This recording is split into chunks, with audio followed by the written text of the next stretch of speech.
Day 6. The experiment was stopped.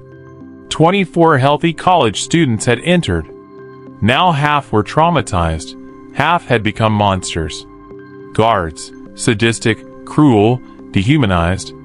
Prisoners, broken, depressed, psychological collapse. Planned duration, 14 days. Actual duration, 6 days. Reason, good people had turned evil. In just 6 days. Welcome to Echo Tales. Here we tell stories inspired by real psychology experiments. Today's story is one of the darkest social experiments in history. Don't forget to hit that subscribe button. And I have a question for you. If you were given the role of guard, would you become a bad person? Think honestly and answer in the comments. And let us know where you're watching from. We love hearing from viewers around the world. Stanford University asked a question. Is evil in people or in situations? To find the answer, they had 24 students live in a fake prison for 14 days. Half became guards. Half became prisoners. 6 days later, the experiment was emergency stopped because the guards had become monsters. This is the Stanford prison experiment, and what it teaches is disturbing. August 1971. Philip Zimbardo, Stanford psychology professor, placed an ad in the newspaper. Volunteers needed for prison life research. $15 per day payment. 75 male students applied. Zimbardo selected the most balanced 24. Psychological tests, interviews, background checks. Result: healthy, normal, middle-class college students. None had a history of violence. None had committed crimes. Just ordinary people. Zimbardo randomly assigned roles. 12 guards, 12 prisoners. By a coin flip, Doug Corpy, 22, psychology student, got the prisoner role. I thought, easy. I'll lie down for 14 days and get paid. Dave Eshelman, 21, got the guard role. I thought I was just playing a role. A game.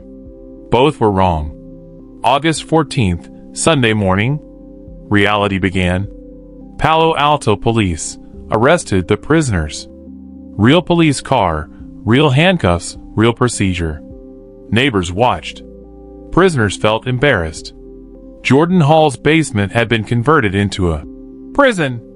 Small cells, real bars, real security cameras. Prisoners arrived. They were stripped, disinfected, given numbers, number 8612, number 819, number 5486. No names anymore, just numbers. Uniforms, cheap smocks, no underwear, chains on their feet. Zimbardo. To create a sense of humiliation. Guards put on their uniforms. Khaki clothes, silver sunglasses, no eye contact, batons. Dave Eshelman, guard, read the first rules. Silence. Obedience. Discipline. First day ended. Everyone thought, just a roll. But at night, something changed. August 15th, 2:30 a.m. Guards woke up the prisoners. Get up! Count! Prisoners half asleep, confused. Guards yelled, faster! Count lasted 10 minutes. Then 30 minutes. Then 1 hour. For no reason. Just a show of power. Doug Corpy, number 8612. After the second night, I couldn't sleep. They kept yelling. For no reason. 9 a.m. First rebellion. Prisoners barricaded themselves. Pushed beds against the door. We're not coming out. Guards responded. They stormed the cells with fire extinguishers. Broke the barricade. Punished the rebels. Isolation cell. Dark closet. 4 hours. Dave Eshelman. At that moment I realized we had control. And it felt good. Zimbardo didn't intervene. The experiment must continue, he said. August 16th to 17th. Control was lost. Guards began finding creative punishments. Push-ups 4 hours. Toilet privileges revoked. No food. Verbal degradation. You piece of trash. Worthless. Prisoners began breaking down. Doug Corpy, Day 4, nervous breakdown. Screaming from his cell. I can't take it! I want out! Zimbardo. You're role-playing. Continue. Doug. It's not a role! I'm really going crazy! Doug was released. First prisoner out. 36 hours later, he still couldn't speak. Guards got worse. One prisoner, number 819, started crying. Other prisoners chanted, Number 819 is a bad prisoner. Zimbardo watched. Didn't intervene. August 18th. The experiment was out of control. Christina Maslach, Zimbardo's girlfriend, a psychology doctoral student, visited the experiment. What she saw: prisoners crouched, chained, humiliated. Guards yelling, cursing, pushing. Christina to Zimbardo. This is horrible! Stop it immediately. Zimbardo. But the data? Christina. The data? People are being harmed. Zimbardo paused. For the first time, he saw the experiment from outside.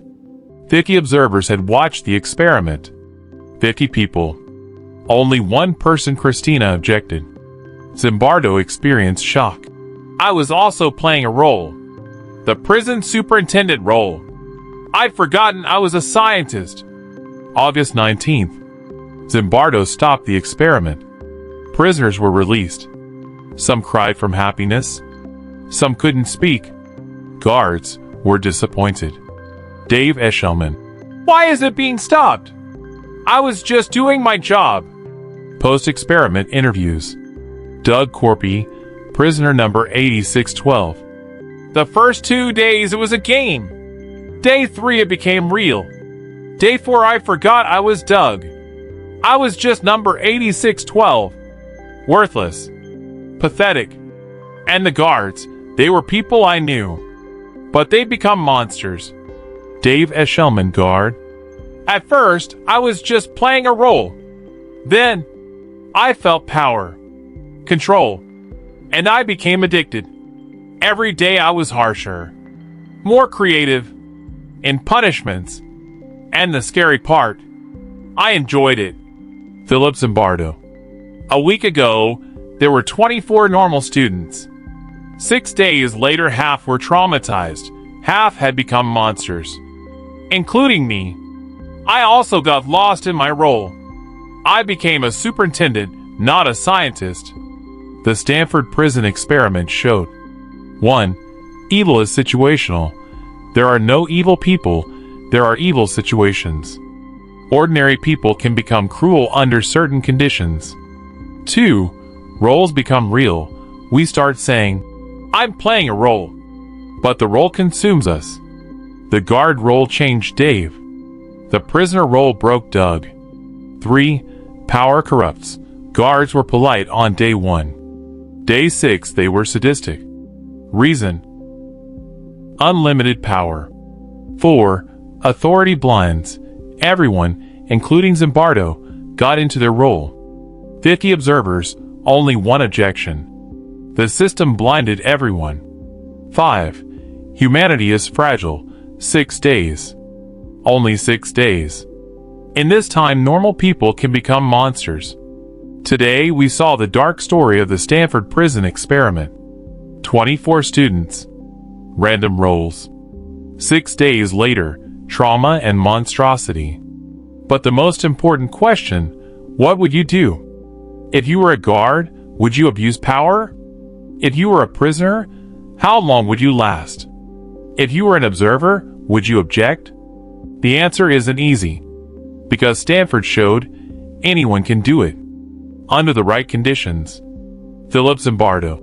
Evil is what ordinary people do. Good people do bad things. They just need to be in the right situation. If you enjoyed this story, don't forget to subscribe. We share surprising stories about human psychology and social experiments every day. Answer honestly in the comments. What role would you play and how resistant would you be? Where are you watching from? Write your city. See you in the next story. Echo Tales, real stories, disturbing truths.